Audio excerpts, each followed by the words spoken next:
Bab 466. Kontak pertama bagian I. Berengar duduk di haluan kapal, di tangannya terdapat senapan mesin ringan MP-22 miliknya, yang ia bersihkan dengan saksama. Udara laut yang asin mengharuskan persenjataan pasukan Austria dirawat secara berkala. Meskipun persenjataan tersebut telah dipoles dengan warna biru yang sangat baik, yang sedikit membantu dalam mencegah karat, cara tersebut tidak seefektif metode anti-karat modern. Istri ketiganya, Honoria, juga sedang membersihkan senjatanya di sampingnya. Mayoritas marinir yang diutus dalam operasi rahasia ini bekerja keras merawat perlengkapan mereka agar tetap prima saat tiba di Finland. Berengar, seperti para marinir di bawah komandonya, mengenakan pakaian musim dingin yang tebal, dengan parka kamuflase bermotif serpihan, dan pelindung tubuh model parit yang dicat senada.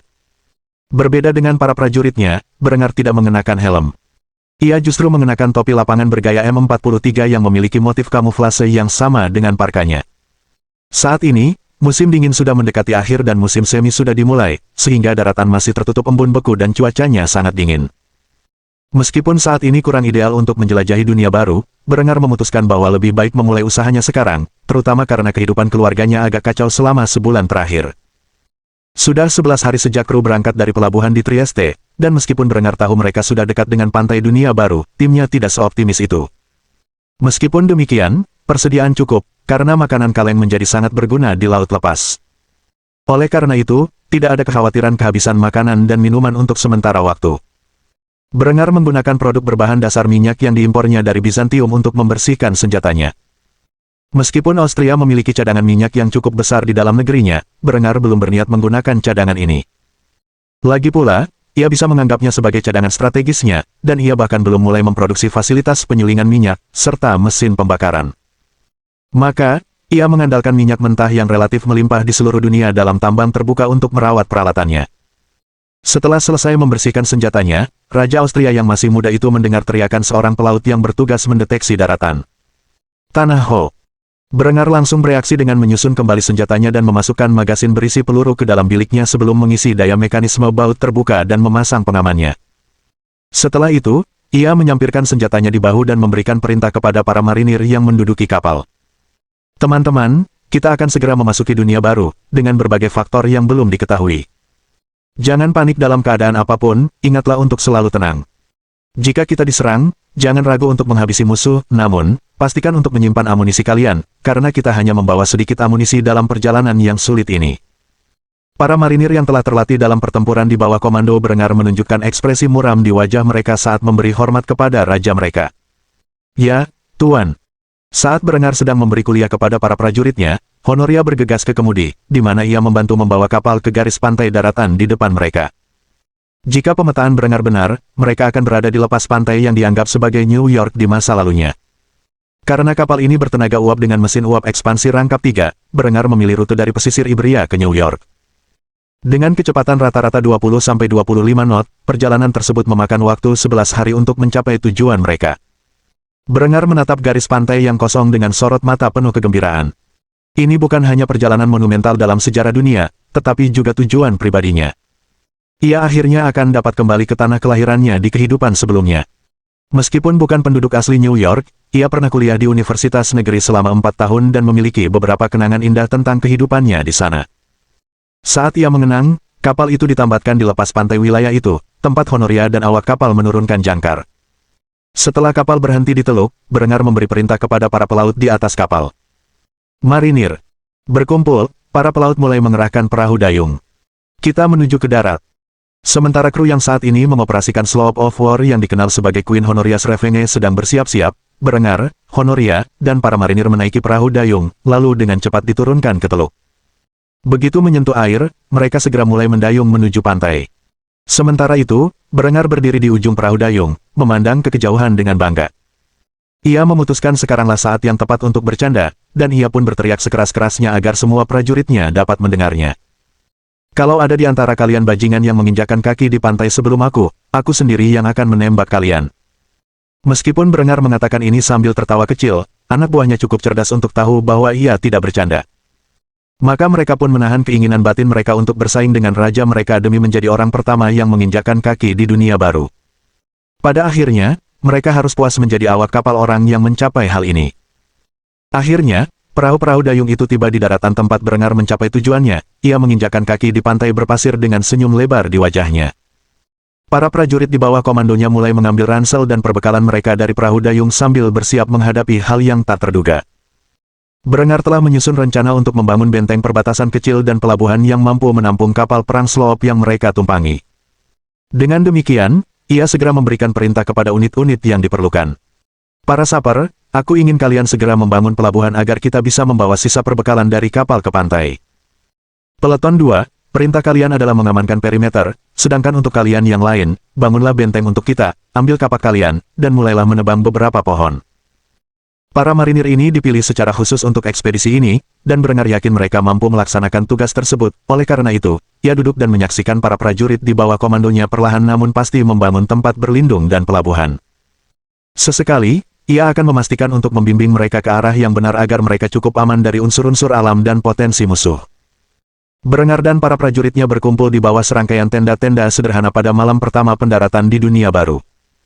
Dalam beberapa hari, kabin-kabin kayu dibangun, dan penghalang yang memadai mengelilinginya untuk memastikan pertahanan.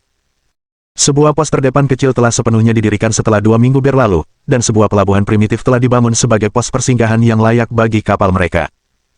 Selama proses ini, para pengintai dari suku-suku terdekat mengamati aksi para orang asing tak dikenal ini dari jauh, takut berada terlalu dekat dan menyebabkan konflik yang tidak perlu dengan orang-orang berpakaian aneh yang datang dari laut. Ketika benteng mereka sepenuhnya berdiri, penduduk asli mulai khawatir dengan patroli rutin Austria. Mereka tidak tahu siapa orang-orang berkulit pucat dan berambut pirang ini, dari mana mereka berasal, atau tujuan mereka mengunjungi wilayah tersebut. Namun, pembangunan cepat sebuah benteng yang tampak dirancang dengan matang itu sungguh mengkhawatirkan. Akhirnya, kabar itu sampai kepada kepala suku Mohawk setempat yang sedang duduk di dalam rumah panjangnya, bersama istri dan 2 putrinya yang masih remaja. Seorang pemuda bernama Sosyawa berlutut di hadapan kepala sukunya sebelum memberikan laporannya. Ayah, orang-orang berkulit pucat itu telah menghabiskan 2 minggu terakhir membangun benteng di pesisir pantai. Mereka tampaknya tiba dengan kano besar yang menyemburkan asap ke udara. Jumlah mereka ratusan. Namun, kami tidak berani mendekati mereka. Karena mereka tampaknya dipersenjatai dengan senjata-senjata aneh, yang belum pernah kami lihat sebelumnya. Sejauh ini, tampaknya hanya ada laki-laki di antara mereka, karena kami belum melihat kehadiran seorang perempuan. Mungkinkah ini kelompok perang dari suatu suku yang jauh di seberang lautan luas? Sang kepala suku mengembuskan asap dari pipanya sambil merenungkan kata-kata putranya. Siapapun orang-orang ini, fakta bahwa mereka semua laki-laki bukanlah pertanda baik bagi sukunya. Jika jumlah mereka benar-benar ratusan, maka itu adalah gerombolan perang yang cukup besar. Namun, sang kepala suku bijaksana, pikiran pertamanya bukanlah untuk memicu konflik dengan para penyusup, melainkan untuk membangun komunikasi. Maka ia menatap putri sulungnya, yang berbicara dalam total 15 bahasa, dan berbicara kepadanya dengan raut wajah khawatir. Kahwita sayangku, kaulah satu-satunya yang bisa kupercaya untuk berkomunikasi dengan orang asing yang asing ini. Aku menugaskanmu untuk menjembatani jurang pemisah antara kedua bangsa kita dan memastikan tidak ada konflik di antara kita. Aku akan memerintahkan saudaramu dan para prajurit di bawah komandonya untuk melindungimu dalam perjalananmu. Cepatlah sebelum suku lain dengan bodohnya memprovokasi orang asing ini dan memaksa kita menanggung akibat kebodohan mereka. Kahwita adalah seorang perempuan muda, di akhir masa remajanya. Ia adalah perempuan cantik berkulit sawo matang, bermata coklat, dan berambut hitam legam. Tubuhnya ramping, tetapi dengan lekuk tubuh yang indah, ia dianggap oleh suku tersebut sebagai kecantikan mereka yang paling murni. Meskipun sang kepala suku mengkhawatirkan keselamatannya saat berinteraksi dengan perkemahan yang penuh dengan laki-laki asing, ia tidak tahu siapa lagi yang bisa menggantikannya sebagai penerjemah. Jika ada yang bisa berkomunikasi secara efektif dengan orang-orang asing yang tiba di pantai, itu adalah putrinya. Maka, perempuan muda itu mengangguk setuju sambil berdiri dari tempatnya dan mengikuti saudaranya keluar dari pintu rumah panjang mereka. Apakah mereka akan menjadi penduduk asli pertama yang berinteraksi dengan kerajaan Austria dan Jerman masih belum terungkap. Bab 467. Kontak pertama bagian 2. Semilir angin dingin awal musim semi menyebar di udara segar Amerika Utara. Berengar berdiri di menara pengawas yang didirikan di dalam benteng perbatasannya, menghirupnya dengan senyum lebar di wajahnya. Tanah yang subur ini belum ternoda oleh noda industri atau perubahan yang ditimbulkan oleh pertanian maju. Meskipun hal-hal ini penting untuk kemajuan masyarakat, ada sesuatu yang indah dalam sifat primitif lanskap Amerika Utara. Sambil menatap sekelilingnya dengan takjub, ia menyadari kedatangan sekelompok penduduk asli. Saat Raja Muda menyaksikan pemandangan ini, seringai muncul di wajah pangerannya. Suku-suku setempat akhirnya memutuskan untuk menunjukkan diri kepada dirinya dan tuan rumahnya. Berengar segera membunyikan bel, memberi isyarat kepada pasukan untuk berkumpul. Ia tidak tahu apakah ini pasukan perang pribumi atau delegasi perdamaian. Meskipun para prajuritnya memiliki keunggulan luar biasa dalam hal pelatihan dan daya tembak, sebaiknya mereka tidak meremehkan kegigihan penduduk asli Amerika. Lonceng itu bergema di seluruh perkemahan dan daerah sekitarnya. Saat itu, suara misterius itu membuat delegasi penduduk asli ketakutan, karena mereka menyaksikan lusinan prajurit berpakaian seragam aneh bergegas ke benteng tembok, dan menodongkan senapan mereka ke arah kehadiran suku asli yang tidak dikenal itu. Bagi suku Mohawk, benteng yang mereka saksikan terasa asing dan mengintimidasi. Karena itu, mereka mendekat dengan hati-hati, dengan senjata mereka tergenggam dalam posisi yang jinak. Perintah mereka adalah untuk menjalin komunikasi dengan orang-orang asing berkulit pucat ini, dan karena itu mereka tidak ingin memulai konflik dengan orang-orang di dalam benteng kayu ini. Saat suku Mohawk mendekati desa, Berengar berdiri di atas benteng dengan MP-22-nya yang terisi penuh dan siap tempur. Bentengnya dibangun seperti benteng-benteng bintang di tanah air, perbedaannya terletak pada konstruksi kayu dan kurangnya persenjataan artileri yang memadai. Selain beberapa mortir 60 mm dan senapan mesin berpendingin air MG-22, benteng ini juga kekurangan daya ledak. Meskipun kekurangan artileri yang kuat, Berengar yakin bahwa kompi marinirnya mampu mempertahankan benteng ini melawan pasukan yang 10 kali lebih besar. Lagi pula, mereka masih dipersenjatai dengan senapan bolt action dan senapan mesin. Namun, meskipun pasukan pribumi mendekat dengan lambat, Berengar tidak merasakan adanya permusuhan dari mereka. Karena itu, ia mengangkat tangannya, menghentikan aksi prajuritnya sambil memberikan perintah. Sepertinya mereka damai, jangan tembak kecuali Anda ditembaki. Saya sangat ingin tahu apakah kita bisa menjalin semacam komunikasi dengan penduduk asli ini. Para prajurit di bawah komando Berengar menatapnya dengan bingung, apa sebenarnya yang bisa diberikan orang-orang biadab ini kepada kerajaan Austria yang agung. Meskipun demikian, mereka diberi perintah oleh raja mereka, dan dengan demikian mereka mematuhinya. Para prajurit menurunkan senjata mereka dari posisi ofensif sambil tetap mengawasi sekeliling mereka dengan saksama untuk berjaga-jaga jika mereka diserang. Saat delegasi Mohawk mendekati benteng, gerbang terbuka lebar, memperlihatkan Berengar, Honoria di sisinya, dan beberapa prajurit yang melindungi mereka. Senjata mereka diturunkan, sehingga mereka tidak terlalu bermusuhan tetapi dapat dikerahkan dengan cepat jika diperlukan. Akhirnya, para anggota suku Mohawk berhenti sekitar 4 meter dari Berengar dan kelompoknya. Mereka menatap penasaran ke arah parka kamuflase yang dikenakan tentara Jerman. Mereka belum pernah melihat pakaian seaneh itu sebelumnya. Tentu saja, pakaian pelaut biru tua dan rambut Mila Honoria semakin membingungkan mereka. Akhirnya, putri kepala suku, yang bernama Kahwitha, melangkah maju dan mencoba memperkenalkan dirinya dalam bahasanya. Saya Kahwitha, putri kepala suku Agung Okwaho, kami datang membawa hadiah. Terimalah jagung ini sebagai tanda persahabatan kita. Baik Berengar maupun orang-orang di bawah komandonya tidak mengerti sepatah kata pun yang diucapkan wanita itu, dan malah menatapnya dengan rasa ingin tahu saat ia mengucapkan kata-kata itu. Namun, ketika mereka mengeluarkan beberapa keranjang anyaman berisi jagung, Berengar segera menyadari bahwa mereka menawarkan hadiah. Ucapnya dalam bahasa Jerman sambil memerintahkan pasukannya untuk mundur. Mereka datang dengan damai, turunkan senjata kalian. Kahwitha terkejut ketika mendengar bahasa Jerman diucapkan untuk pertama kalinya, bukan saja itu bahasa yang benar-benar asing yang belum pernah didengarnya sebelumnya, tetapi juga terdengar sangat agresif, sedemikian rupa sehingga para prajurit di bawah komando saudaranya segera tersentak, mengira bahwa orang-orang ini akan bersikap bermusuhan. Namun, setelah menyadari bahwa marinir Austria telah menyandang senjata mereka di bahu dan menerima hadiah jagung, para prajurit Mohawk menghela napas lega. Meskipun keduanya tidak dapat saling memahami, mereka tahu dari tindakan mereka bahwa tidak ada permusuhan di antara mereka.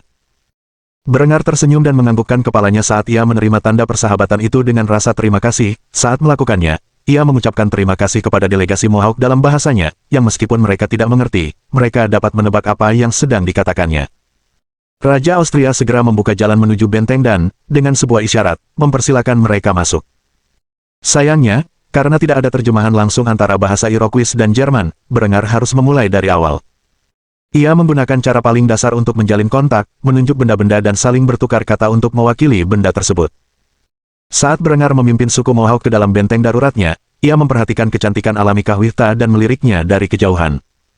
Tindakan ini langsung menarik perhatian Honoria, yang mendesah berat menyaksikannya.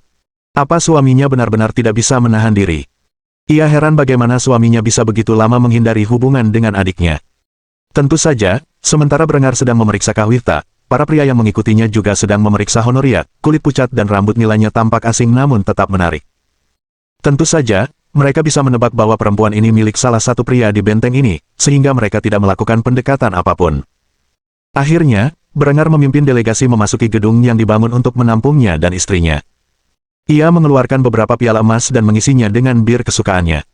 Karena orang-orang ini telah berbaik hati membawakannya salah satu makanan kesukaannya dari dunia baru, ia pun berbagi salah satu minuman kesukaannya dari dunia lama.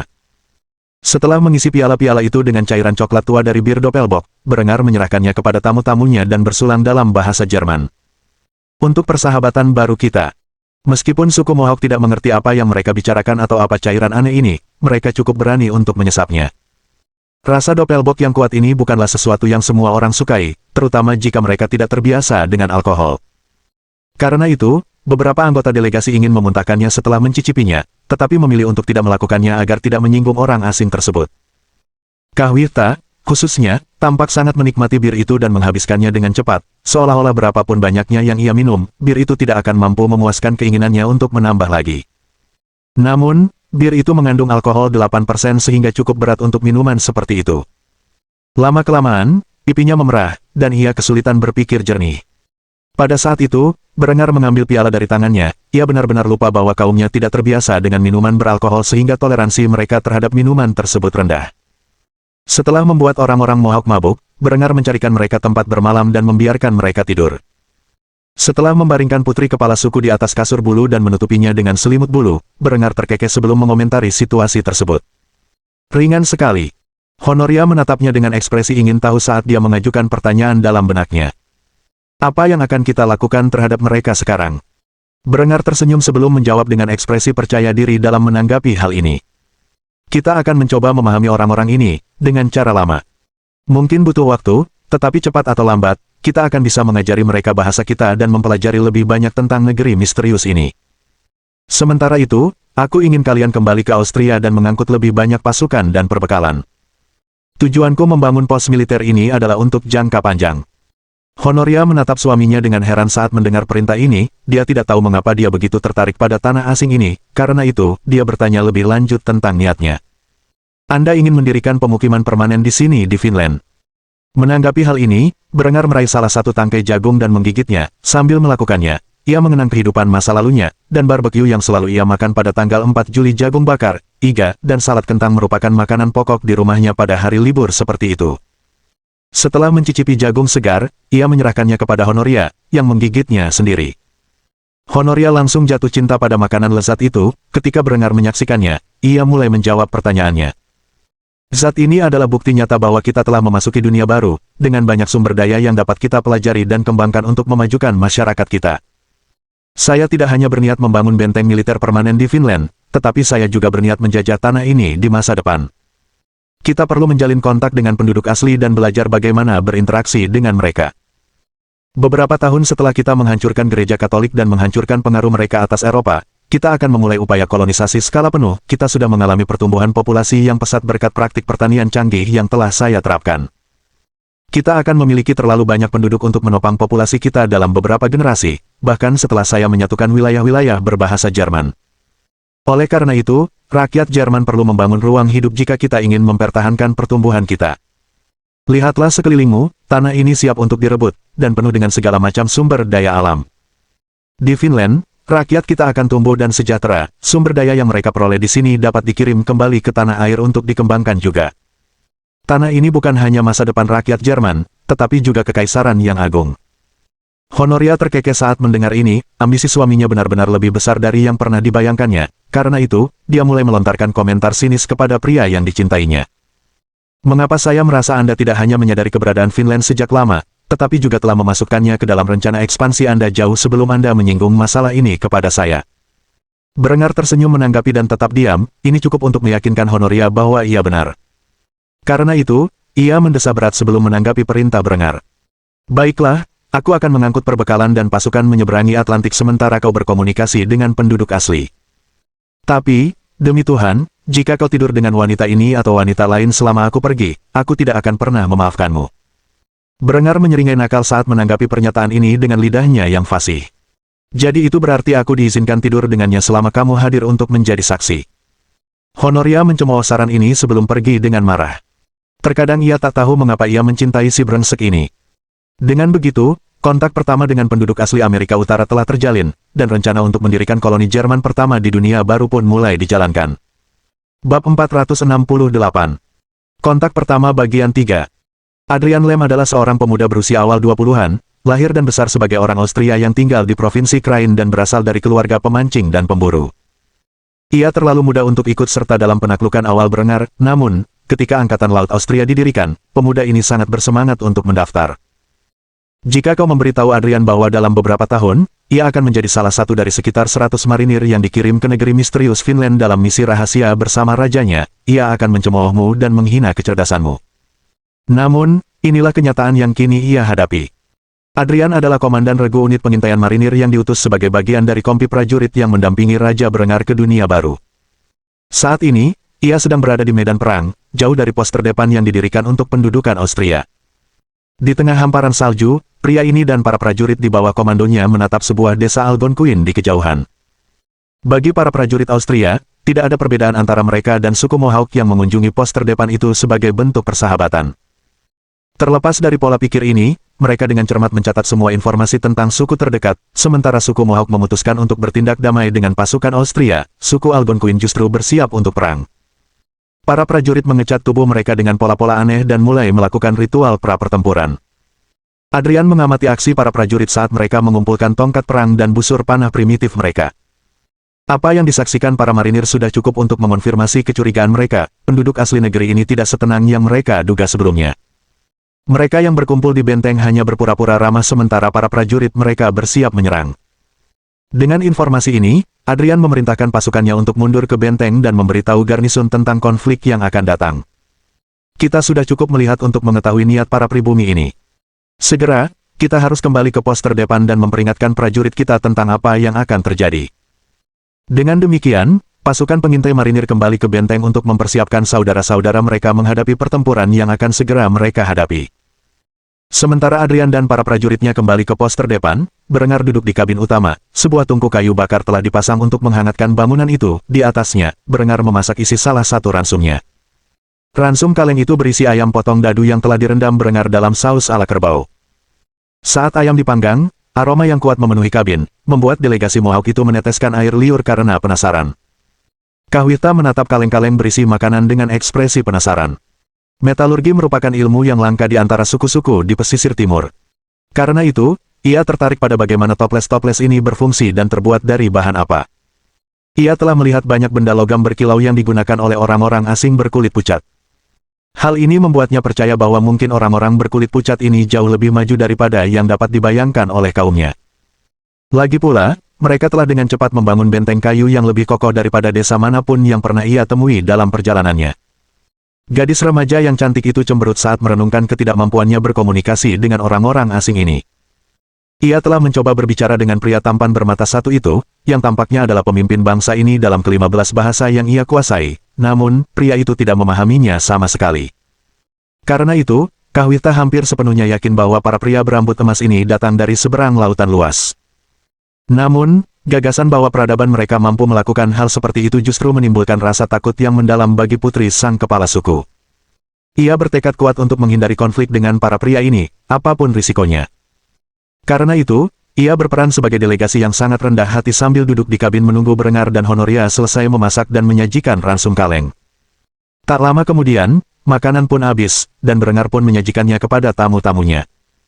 Akhirnya, ayam kerbau dipadukan dengan keju, bawang bombay, nasi, dan saus rans untuk menciptakan kaserole yang lezat. Makanan ini telah menjadi makanan pokok militer Austria karena mudah diawetkan, cepat dimasak, dan cukup lezat.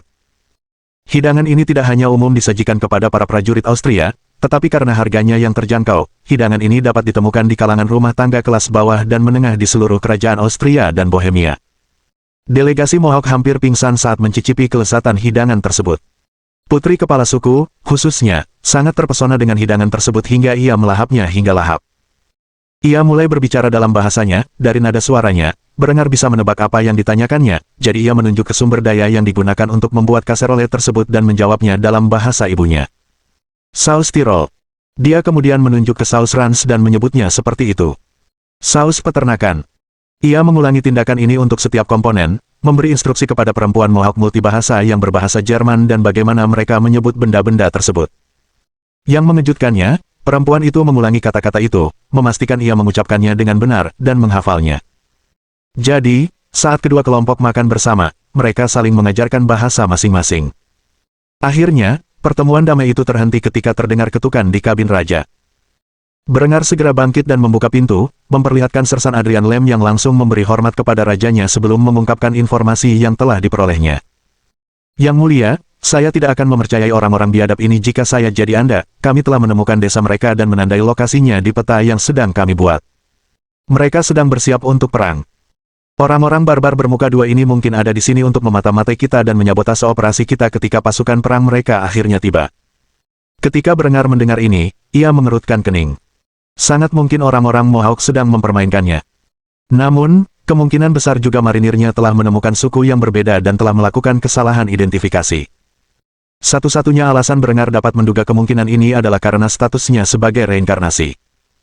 Jika ia tidak mengetahui kehidupan masa lalunya, ia cenderung mempercayai kata-kata pengintainya sebagai bukti mutlak adanya konspirasi dan dengan demikian membuat kesalahan besar. Untungnya, Berengar lebih berpengetahuan daripada para prajuritnya tentang berbagai suku yang mendiami negeri ini, sehingga ia tidak bertindak berdasarkan informasi ini seperti yang mungkin diharapkan para prajuritnya. Sebaliknya, ia memasang ekspresi tenang di wajahnya saat memberi perintah kepada para prajuritnya. Serahkan peta dan informasi lain yang telah kalian kumpulkan. Aku ingin kalian memberitahu garnisun dan patroli bahwa kemungkinan besar akan terjadi konflik dalam waktu dekat. Meskipun aku tidak meragukan kemampuan kalian, aku tidak merasakan permusuhan dari tamu-tamu kita. Desa yang kalian temukan mungkin merupakan saingan bagi orang-orang ini. Lagi pula, kita tidak tahu seberapa luas tanah ini, atau berapa banyak faksi yang menghuninya. Adrian menganggukkan kepala saat mendengar penjelasan rajanya. Sejujurnya, ia bahkan tidak menganggap hal itu sebagai kemungkinan, bagaimanapun juga, semua penduduk asli ini tampak sama baginya. Namun, Raja mungkin ada benarnya, orang-orang biadab ini jelas merupakan masyarakat tribalistik, yang berarti setiap desa dapat memiliki pemerintahan lokal. Ini berarti ada kemungkinan tamu mereka ramah, sementara desa lain yang mereka temui sama sekali tidak berhubungan, dan bermusuhan. Jika skenario seperti itu benar-benar terjadi, maka tindakan Berengar dapat dimengerti. Setelah memberikan perintah, Raja Austria mempersilakan sersan marinir itu pergi dan membawa peta yang sangat rincin itu ke meja makan. Wajahnya berkerut saat ia mengungkapkan informasi yang telah dikumpulkan para prajuritnya. Sambil menunjuk lokasi desa, Berengar bertanya tentang apa yang mungkin diketahui delegasi Mohawk tentang daerah itu dan penduduknya. Sosyowa adalah pemimpin para penjaga yang ditugaskan untuk melindungi saudara perempuannya. Ia dianggap sebagai pejuang hebat di desanya dan seorang pengintai yang ulung. Setelah melihat peta ini, ia tahu persis siapa yang tinggal di suku tersebut dan langsung menggelengkan kepalanya, meneguhkan di mata Berengar bahwa desa atau orang-orang mereka yang sedang bersiap berperang bukanlah desa mereka. Maka Berengar menunjuk peta sekali lagi, lalu ke tongkat perang yang dibawa Sosyowa. Ia berharap isyarat ini dapat menunjukkan bahwa desa ini sedang bersiap untuk perang. Untungnya, pria itu cukup cerdas untuk memahami maksud Berengar, sehingga tanggapannya sesuai dengan harapan Berengar. Adalah kata yang digunakan Sosyowa untuk menyebut penduduk desa ini. Berengar menggaruk dagunya sambil mengingat-ingat sebelum akhirnya teringat bahwa Anisnabe adalah sebutan bagi diri mereka oleh suku Algonquin. Ini berarti Sosyowa dan Kawita kemungkinan besar berasal dari konfederasi Iroquois yang berseteru, atau salah satu suku yang membentuknya. Kini ia memiliki pemahaman umum tentang apa yang sedang dihadapinya. Jika memang begitu, tamu-tamunya pastilah memusuhi suku yang bersiap menyerang benteng Austria. Berengar menyeringai jahat saat memikirkan pembantaian yang akan terjadi. Honoria menatap ekspresi suaminya dan tahu apa yang sedang dipikirkannya, karena itu, ia tidak terkejut ketika Raja Austria mengucapkan kalimat berikut. Biarkan mereka datang. Aku ingin tamu kita menyaksikan apa yang terjadi ketika orang-orang biadab menyerbu tanah Austria. Meskipun delegasi Mohawk tidak tahu apa yang dikatakan Berengar, mereka dapat mengetahui dari ekspresinya bahwa itu bukanlah sesuatu yang baik. Suasana mencekam menyelimuti benteng Austria saat para marinir dan pelaut yang ditempatkan di dalamnya mempersiapkan diri untuk bertempur dengan para prajurit Algonquin. Bab 469. Saran hubungan. Saat Berengar menjalani petualangan hebat di negeri asing yang jauh, Henrietta tertinggal di Kufstein. Berbeda dengan semua kepergian kakaknya sebelumnya, kini ia sangat tertekan. Seandainya ini perang biasa, ia tak akan khawatir, lagi pula, kakak laki-lakinya yang berharga tak terkalahkan di matanya. Namun, ia akan berlayar melintasi Atlantik dalam upaya merebut kendali atas hal yang tak diketahui. Hal semacam itu membuatnya takut, bagaimana jika kapalnya karam dalam perjalanan dan ia pun tenggelam di kedalaman laut. Bagaimana jika ia menghadapi kekaisaran asing yang sangat kuat, yang menangkapnya dan memaksanya menjadi budak.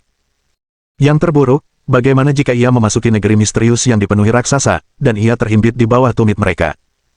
Segala macam skenario fantastis merasuki pikiran perempuan muda itu karena ia mengkhawatirkan keselamatan kakaknya. Kecemasannya begitu parah sehingga ia belum pernah keluar dari kamarnya sejak kepergian kakaknya.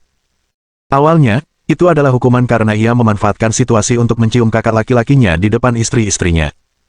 Namun, kini ia dikurung di kamarnya sepenuhnya atas pilihannya sendiri. Ia menghabiskan sebagian besar harinya berbaring di tempat tidur, dengan kepala terbenam di bantal dan tubuhnya tersembunyi di balik selimut. Hatinya terus-menerus sakit karena ia mengkhawatirkan banyak hal yang mungkin terjadi dalam perjalanan berengar ke negeri asing misterius yang dikenal sebagai Vinland. Saat ia terkunci di kamarnya, pelamarnya telah mencoba mengunjunginya 3 kali, tetapi ditolak oleh sang putri muda. Ia tidak punya waktu untuk menghibur pria yang berpura-pura menutupi hubungannya dengan kakak laki-lakinya. Saat merenungkan hal ini, ia mengutuk dirinya sendiri karena tidak memaksa berengar untuk lebih dekat dengannya selagi ia masih berada di dalam batas-batas tanah air. Kini, lebih dari sebelumnya, ia semakin yakin bahwa ia akhirnya akan menyatu dengan saudara lelakinya tercinta ketika ia akhirnya pulang dari perjalanannya melintasi Atlantik. Saat ia sedang memikirkannya, terdengar ketukan dari pintu kayu tebal yang menjadi pintu masuk kamarnya. Sosok misterius di balik pintu itu tak lain adalah Linde, yang memanggil kakak iparnya dengan nada khawatir. "Henrietta, sayangku. Sudah lebih dari sebulan sejak berengar pergi, aku tahu kau mengkhawatirkan keselamatannya, kami semua juga. Namun, kau harus keluar dari pengasinganmu pada akhirnya." Henrietta bergeming meski terdengar suara khawatir dari ujung pintu yang lain. Henrietta tak bergeming. Sebaliknya, ia berteriak kepada Linde dengan suara penuh amarah. Sang ratu yang angkuh tak bergeming, alih-alih, ia akhirnya mengeluarkan kunci kuningan kecil dan membuka pintu, memaksa masuk ke kamar sang putri. Meskipun Henrietta mendengar gangguan ini, ia tetap diam seperti orang mati, sementara Linde akhirnya menghampirinya dan duduk di tepi tempat tidurnya.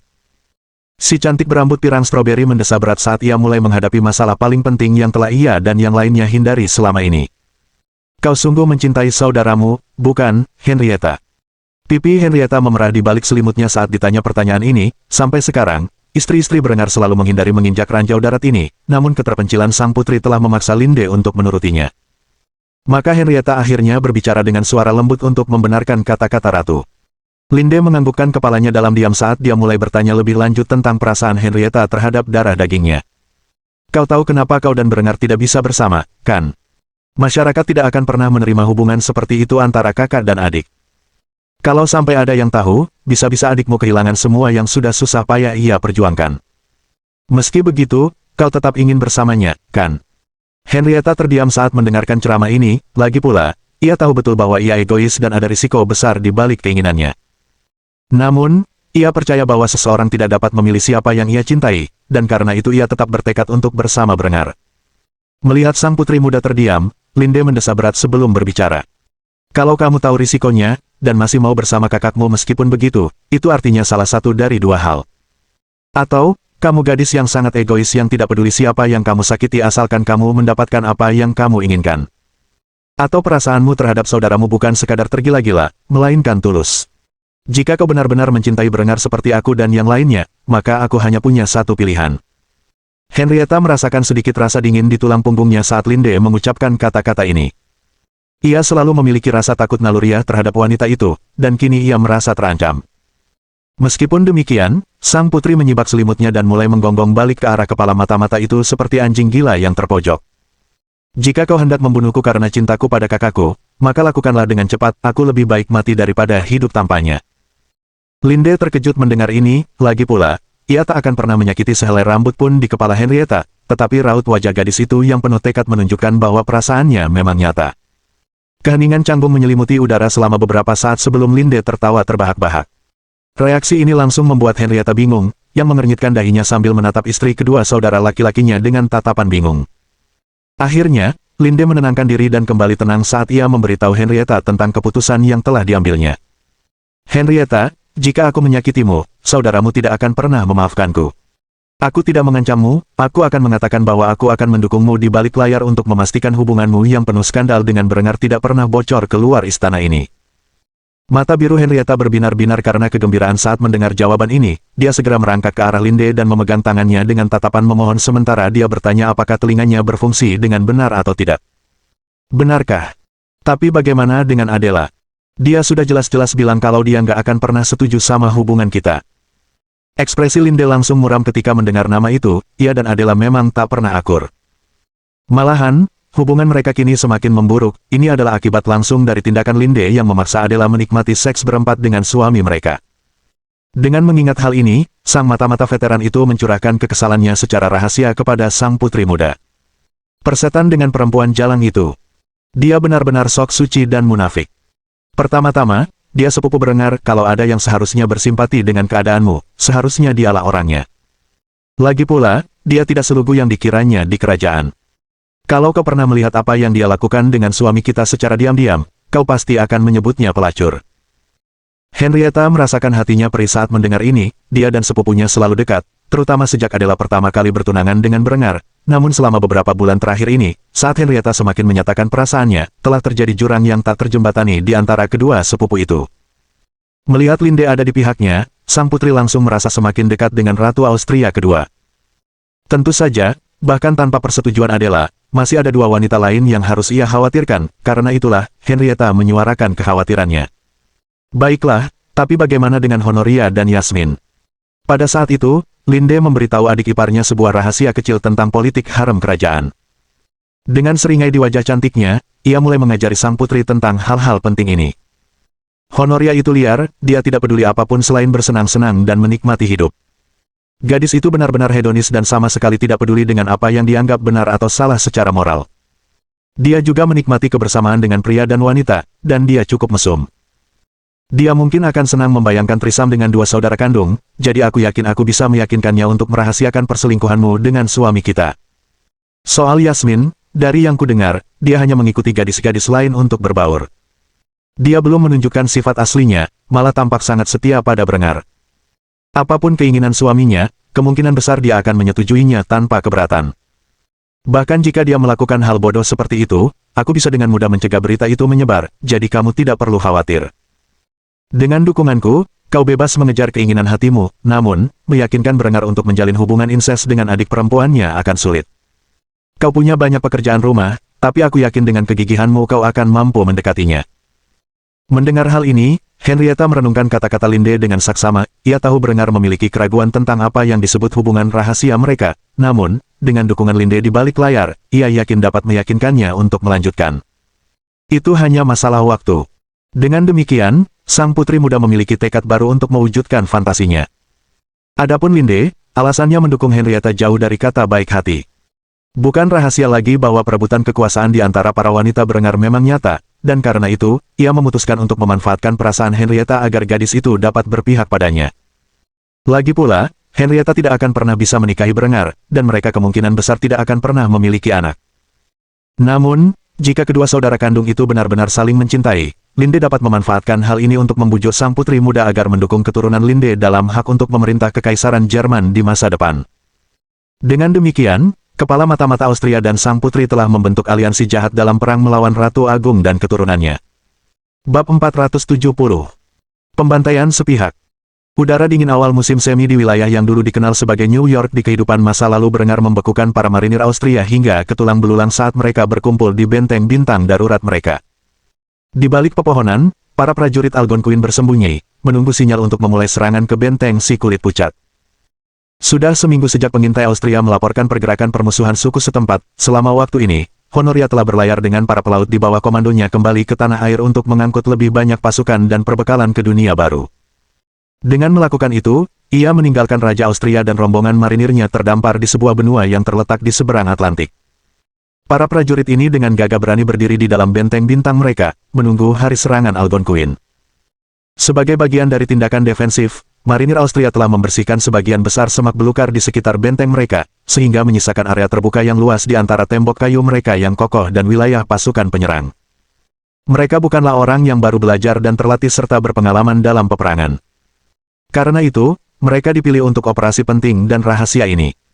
Maka, ketika Berengar berdiri di atas tembok, menatap ke arah pepohonan dengan teropongnya, ia menunjukkan ekspresi penuh percaya diri di wajahnya. Namun, kapten di bawah komandonya tidak sependapat. Setelah melihat ekspresi angkuh rajanya, ia mulai memberikan laporannya. "Tuan, kita terkepung, tidak ada jalan keluar." Senyum dingin terukir di wajah tampan Berengar menanggapi hal ini. Setelah menatap para prajurit yang bersembunyi di balik barisan pepohonan untuk terakhir kalinya, sang raja muda meletakkan teropongnya sebelum memberikan tanggapannya terhadap laporan ini. "Bagus. Fakta bahwa mereka mengepung kita telah sangat menyederhanakan masalah kita. Sekarang hanya ada satu solusi, terus tembak ke segala arah sampai dunia baru ini berlumuran darah orang-orang biadab."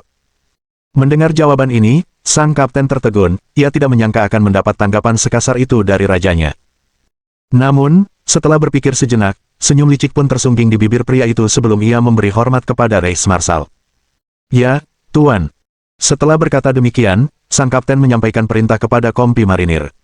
Lagi pula, apa yang perlu ditakutkan ketika mereka menggunakan kekuatan senjata otomatis dan mortir peledak? Maka, para prajurit Austria mengunci dan mengisi senjata mereka saat bersiap untuk pertempuran. Adapun delegasi Mohawk, mereka telah kembali ke rumah mereka, memberitahu suku mereka tentang apa yang sedang terjadi. Meskipun demikian, putri kepala suku tetap bersikeras untuk tetap tinggal. Rasa ingin tahunya telah menguasainya. Lagi pula, terlepas dari laporan bahwa ratusan prajurit Algonquin akan datang ke posisi ini, pria bermata satu itu tidak tampak takut sedikitpun. Maka, Kahwita berdiri sebagai saksi pembantaian yang akan segera terjadi, yang pertama dari banyak pembantaian yang akan terjadi akibat penjelajahan dan penaklukan Jerman atas dunia baru. Ia duduk di dalam kamp, menunggu konflik dimulai.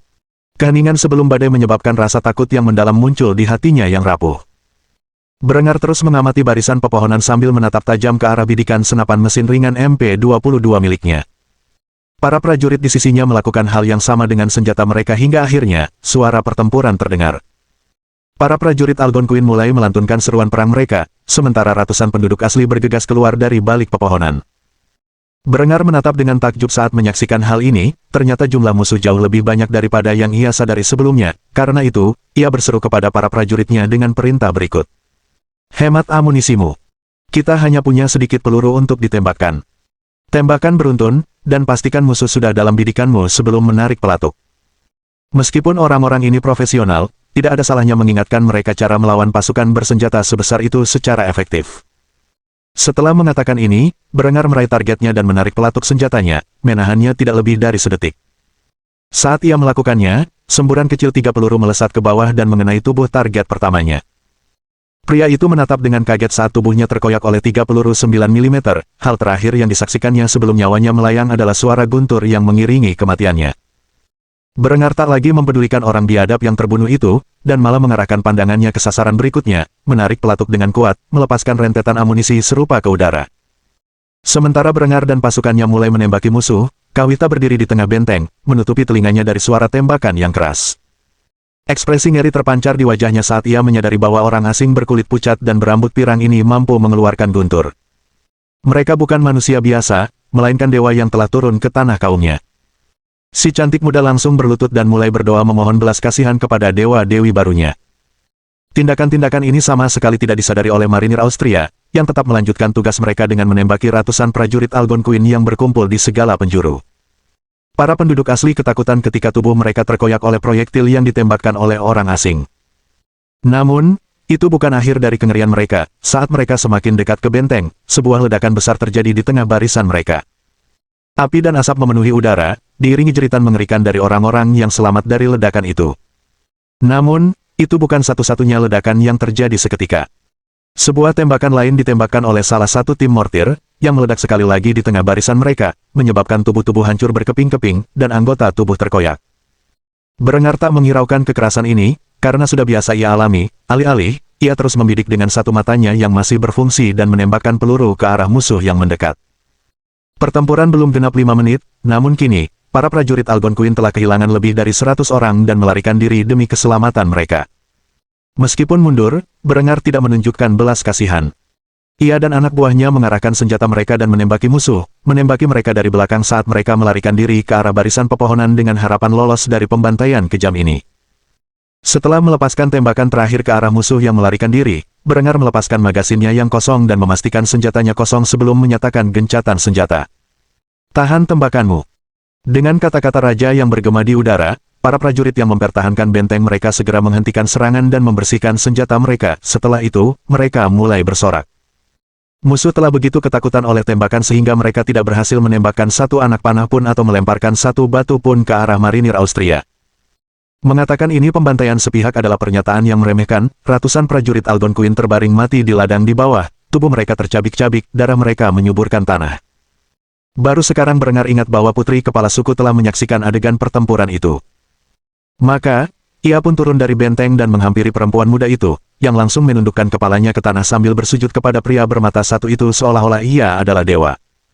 Meskipun ia tidak tahu apa yang dikatakan perempuan itu, ia bisa melihat rasa hormat yang bercampur ketakutan di mata coklat tua perempuan itu. Raja Austria muda itu berdiri di hadapan perempuan pribumi Amerika itu dengan seringai di wajahnya.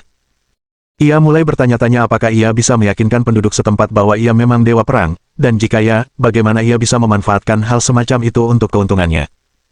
Tentu saja, ia tak perlu diyakinkan, karena Kawita sepenuhnya menerima Berengar sebagai dewa saat itu. Setelah menyaksikan kehebatan pertempuran dan teknologi canggih yang dimiliki marinir Austria, bagaimana mungkin ia tidak percaya? Maka Berengar memberi isyarat agar perempuan muda itu berdiri, dan perempuan itu segera melakukannya. Namun, ada reaksi yang berbeda di wajahnya dibandingkan sebelum pertempuran. Kini ia patuh, dengan kepala tertunduk dan tatapan teralih, ia menunjukkan rasa takut dan hormat yang pantas kepada dewa barunya. Berengar menggaruk dagunya sambil memikirkan apa yang harus dilakukan dengan sikap hormat baru wanita ini, ia langsung memikirkan beberapa hal yang bisa ia manfaatkan setelah Honoria pergi. Karena itu, ia meraih tangan mungil wanita itu dan membawanya ke kabinnya. Lagi pula, dalam benak raja, penjajahan bukanlah sebuah penjajahan sejati kecuali ia telah mengambil kebaikan seorang gadis pribumi setempat. Mohon dukungan dari omom ante-ante sekalian, buat subscribe atau sharekan novel Mimin ke Facebook kalian, agar channel Mimin bisa terus berkembang. Dengan begitu, Mimin bisa lebih semangat untuk up novel seru lain ke depannya. Buat teman-teman yang sudah subscribe dan sharekan novel Mimin, Mimin ucapkan terima kasih sebanyak-banyaknya. Sekiranya teman-teman menghadapi masalah video diputar dalam bahasa Inggris, coba tukar kepada bahasa Indonesia original melalui cara ini. Semasa mendengarkan, pencet tombol setting di atas kanan video, pilih audio track dan tukar bahasa.